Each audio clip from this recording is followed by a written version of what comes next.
Hi friends, அஸ்ஸலாமு அலைக்கும். இன்றைக்கி டெலிஷியஸ் ஃபுட்ஸில் சூப்பரான நண்டு கிரேவி எப்படி செய்கிறேன்னு பார்த்தலாம். மண் சட்டியில் கொஞ்சோண்டு எண்ணெய் ஊற்றி 1/2 ஸ்பூன் சோம்பு சேர்த்துக்கிறேன். 10 சின்ன வெங்காயம், 2 பெரிய வெங்காயம் கட் பண்ணி சேர்த்து நல்லா கோல்டன் ப்ரௌன் ஆகிற வரைக்கும் வதக்கிட்டு அதில் ஒரு 3 ஸ்பூன் இஞ்சி பூண்டு சேர்த்து நல்லா வதக்கிக்கிறேன்.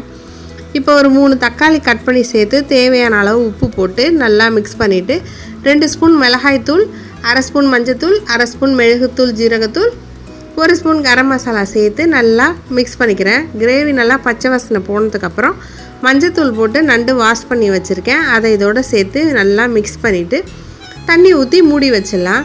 நல்லா நண்டு வேகட்டும். வெந்ததுக்கு அப்புறமேலு நான் தேங்காய் அரைச்சது ஒரு 3 ஸ்பூன் சேர்த்துருக்கேன். உங்களுக்கு தேங்காய் வேணும்னா நீங்கள் ஸ்கிப் பண்ணிக்கலாம். தேங்காய் ஊற்றிட்டு நல்லா கொதி வந்ததுக்கப்புறம் கொத்தமல்லி தூவி இறக்குனா சூப்பரான நண்டு கிரேவி ரெடி. பிடிச்சிருந்தால் லைக் பண்ணுங்கள், ஷேர் பண்ணுங்கள், சப்ஸ்கிரைப் பண்ணி கொஞ்சம் சப்போர்ட் பண்ணுங்கள். தேங்க்ஸ் ஃபார் வாட்சிங்.